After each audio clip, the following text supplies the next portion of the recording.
अस्सलाम वालेकुम my YouTube family, once again welcome back to my channel. कैसे आप सब लोग? आई होप सब ठीक ठाक होंगे, ज़बरदस्त होंगे। मैं भी बिल्कुल ठीक हूँ। आप सब लोग कैसे हैं ज़रूर बताइएगा। ब्लॉग स्टार्ट करने से पहले आप सब लोग को मेरी तरफ से बिलेटेड ईद मुबारक। और उसके बाद आप सब लोग को सॉरी कि मैं आप लोगों के साथ प्रॉपर ब्लॉग शेयर नहीं कर पाई।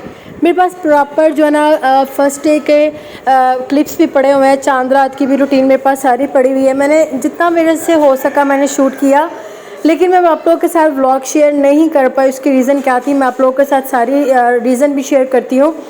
लेकिन जैसे प्रॉपर ये था ना, मुझे यही था कि मैं इस दफ़ा आप लोगों के साथ प्रॉपर व्लॉग शेयर करूँगी। चांद रात का भी, first day, second day, third day का, वो मैं आप लोगों के साथ शेयर नहीं कर पाई क्योंकि मैं बहुत ज़्यादा बीमार हो गई थी। बहुत ज़्यादा, आप लोगों की सोच से भी ज़्यादा मैं बीमार हो गई थी और मैं हॉस्पिटल में थी। ईद वाले दिन मैं रात को हॉस्पिटल में थी और मैं 2 डेज़ के बाद जो है ना वो घर में आई हूँ। तो मेरे पास जो क्लिप्स थे मैं आप लोग के साथ वो शेयर करती हूँ। मुझे अब इंस्टाग्राम पे इतने मैसेजेस आ रहे थे कि आप किधर हैं, सब खैर है, आप व्लॉग शेयर नहीं कर पा रही। तो मैंने सोचा कि नहीं, आज फाइनली मुझे ना वीडियो जो है वो एडिट करनी ही करनी है, आप लोग के साथ कनेक्ट करना ही करना है। तो मैं आप लोग को ये जो मेरे साथ चांद रात की जो रूटीन थी, यहाँ जो मतलब उससे पिछली एक दिन पहले की रूटीन है, आप लोग के साथ शेयर करती हूँ। और ट्राई करूँगी कि ईद वाले दिन की भी मैं आप लोग के साथ अपनी रूटीन जो है वो शेयर कर सकूँ। यहाँ पे ये कुछ चीज़ें जो है ना, मीठी चीज़ें आई हुई हैं। ये मुझे आयशा दे के गई थी, चांद रात को कुछ मीठा दे के गई थी और मैंने सोचा कि मैं आप लोग के साथ भी शेयर कर दूँ। बस रूटीन मेरे पास क्लिप्स सारे पड़े हुए थे चांद रात को और मुझे ये था कि मैं आप लोगों के साथ चांद रात को ही व्लॉग शेयर करूँगी, लेकिन रूटीन ऐसी होगी। मैंने कहा चलो कोई नहीं, ईद वाले दिन ही मैं बना के ना वीडियो एडिट करके आपको सेंड कर दूँगी। लेकिन बस तबीयत बहुत ज़्यादा ख़राब हो गई और ब्लड प्रेशर बहुत हाई हो गया था। अच्छा, यहाँ पे ना आयतल को भी मैंने नहला दिया था, माशाल्लाह से उसका चिकन पॉक्स जो है वो ठीक हो गया। मुझे काफ़ी कमेंट आ रहे थे, मैसेजेस आ रहे थे कि आयतल कैसी है, सब खैर है। तो संडे को ईद थी अल्हम्दुलिल्लाह माशाल्लाह से, और मैंने आयतल को फ्राइडे को नहला दिया था क्योंकि माशाल्लाह से हज भी था और माशाल्लाह अकबरी हज था। तो मैंने आयतल को उस दिन नहला दिया था और ये डबल कपड़ा था। तो बहुत गर्मी है, आपको पता पाकिस्तान में इतनी गर्मी है, इतनी गर्मी और हब्स बहुत है। तो मैंने नीचे से जो कपड़ा था ना वो जितना हो सका मैंने कट कर दिया और मेरा दिल भी था कि मैं उसको कोई नया ड्रेस पहनाऊँ। मतलब बीमारी, इतनी गंदी बीमारी से माशाल्लाह से अल्लाह ताला ने मेरी बेटी को सेहत याबी दी है। तो मेरा दिल था मैं उसको कोई नया ड्रेस पहनाऊँ। तो यहाँ पे कुछ चीज़ें जो थी ना वो मतलब मिस थी, घर में नहीं थी, तो वो ये भी मैंने मंगवा ली थी। लेमन, सब्ज़ मिर्ची, टमाटर। और आपको पता है कि ये जो बड़ी ईद होती है ना, बड़ी ईद में इतना और चीज़ों का नहीं होता जितना ये होता है कि हमारी फ्रिज में ये चीज़ें जो है ना ये कंपल्सरी होनी चाहिए, ज़रूरी है। अच्छा, उसके बाद ना मैं आप लोग के साथ सारा शेयर करती हूँ। मैं कपड़े बच्चों के, उनके मामू दे के गए, सारा कुछ शेयर करती हूँ, जूते वगैरह सब। लेकिन यहाँ पे मैं बाज़ार गई थी और यहाँ पे मैं तो एक गिलास लेके आई थी क्योंकि घर में जितने गिलास थे ना, यहाँ तो वो 2 थे, 3 थे, मतलब पूरे प्रॉपर सेट नहीं था। और हमारे घर तो ईद को मेहमान आते ही आते हैं, तो मैंने सोचा कि चलो ना कुछ गिलास ले आती हूँ ताकि मतलब थोड़ा अच्छा लगेगा। सारा मतलब टेबल पे सारा डिफरेंट ग्लास होगा, वो थोड़ा बड़ा अजीब सा लगेगा, तो वो लेके आई थी। अच्छा, जो बच्चों के कपड़े आए थे ना, उनमें आयतल का जो जूता था वो उसको साइज़ में काफ़ी सारा बड़ा था। तो उनके मामू कह रहे थे मैं ये था आयतल बड़ी हो चुकी है, लेकिन एक्चुअली उसके पाँव अभी भी उतने ही हैं। तो ये फिर जूता जो था ना वो बड़ा था, वो मैंने उनको वापस ही भेज दिया। फिर यहाँ से मैंने उसका ये जूता ले लिया और ये इतना खूबसूरत जूता ना, मुझे तो बहुत अच्छा लगा। और सबसे मज़े की बात थी कि उसके जो आयतल का ये जूता था ना, सारे ड्रेसेस के साथ मैच कर गया, लकीली मैच कर गया। मुझे वैसे बिल्कुल कोई आइडिया नहीं था कि सारे ड्रेस के साथ मैच करेगा। मैंने सिर्फ ईद के ड्रेस के साथ ही मैच किया था, लेकिन अल्हम्दुलिल्लाह सारे ड्रेस के साथ मैच कर गया था।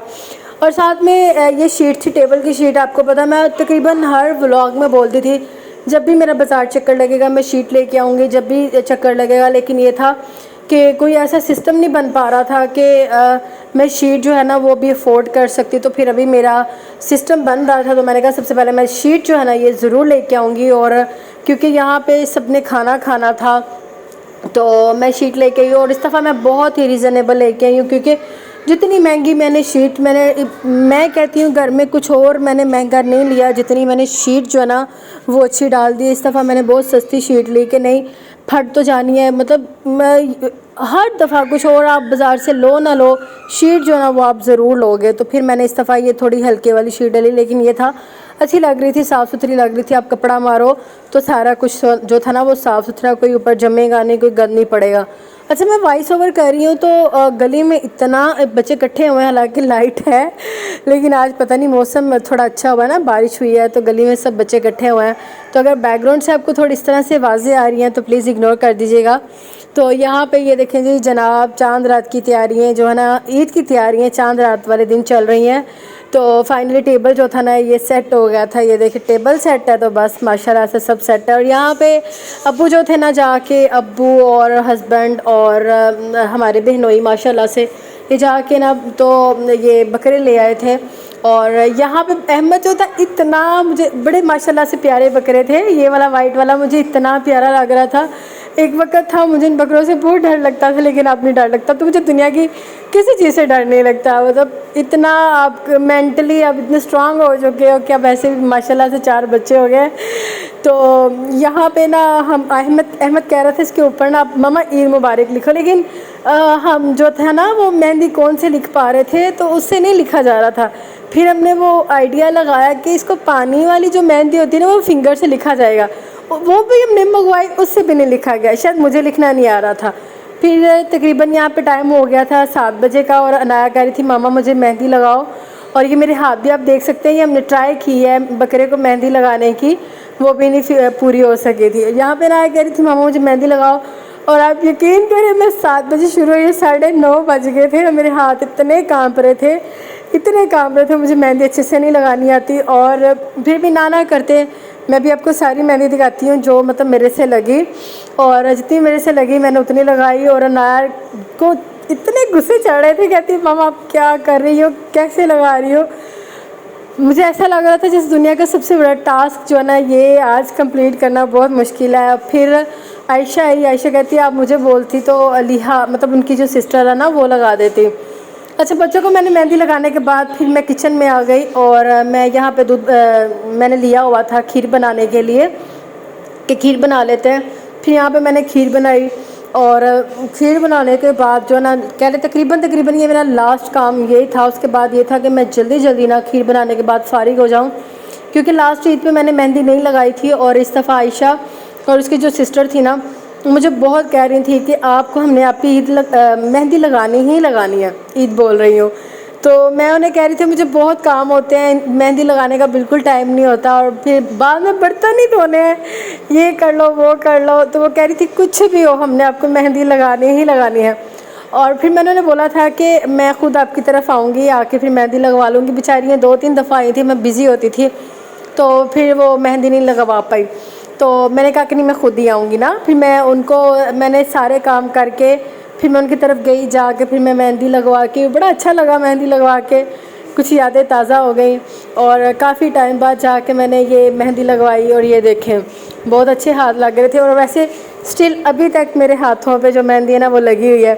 अच्छा, कहते हैं कि सुना हुआ है कि जो जिनके हाथों पे मेहंदी का रंग डार्क होता है ना उसका सास के साथ बहुत प्यार होता है। अगर तो बात ऐसी है तो मुझे कमेंट सेक्शन में ज़रूर बताइएगा। वैसे तो कलर्स ऐसे आ चुके हैं कि हर दूसरे तीसरे बंदे को कलर्स मस्ट आता है।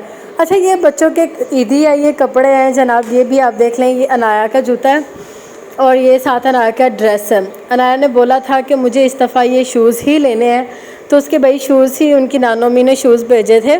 और ये आयतल का ड्रेस था, आयतल का ड्रेस बहुत प्यारा था और उसको बहुत सूट किया था, अनाया को भी बहुत सूट किया था। अनाया का एक्चुअल जो स्टफ़ था ना वो थोड़ा और था, लेकिन जो आयतल का स्टफ़ था ना वो समर सीज़न वाला था, लेकिन जैसे अनाया ने डिमांड की थी ना उसको बिल्कुल वैसा मिला था। और ये मेरी आयज़ा का ड्रेस सबसे प्यारा था और उसको इतना प्यारा माशाल्लाह माशाल्लाह लगा था। और ये नीचे लॉन का कपड़ा, ये बिल्कुल नहीं कि मोटा है, ये इसमें गर्मी लगेगी ऐसा कोई चक्कर नहीं था। और इसके साथ ये वाले इसके शूज़ थे और बहुत प्यारी लग रही थी। और ये देखें इन तीनों के शूज़। अच्छा, यहाँ पे कुछ मैं आपको दिखाती हूँ कि जो ये जो था ना ये मैंने इसका लिया था फ्रॉक आयतल का, सॉरी आयज़ा का, ये मैंने लिया था क्योंकि ये मैंने आप लोग को शायद याद हो, पहले भी आप लोगों के साथ काफ़ी व्लॉग पहले ये मैंने आपको शर्ट दिखाई थी कि हो सकता है इसको मैं स्टिच करवा लूँ, लेकिन मैंने नहीं करवाई थी। तो फिर बाद में मैंने इनके ना ये फ़्रॉक्स बनवा ली ऊपर नेट लगवा के ना, इनके तकरीबन रेडीमेड टाइप मैंने इनके ना वो फ़्रॉक्स बनवा लिए थे। और साथ में ना बाई गॉड जब मैं बाज़ार गई थी ना तो तब वहाँ से ना मुझे ये आयज़ा का फ़्रॉक जो था ना ये मिल गया था।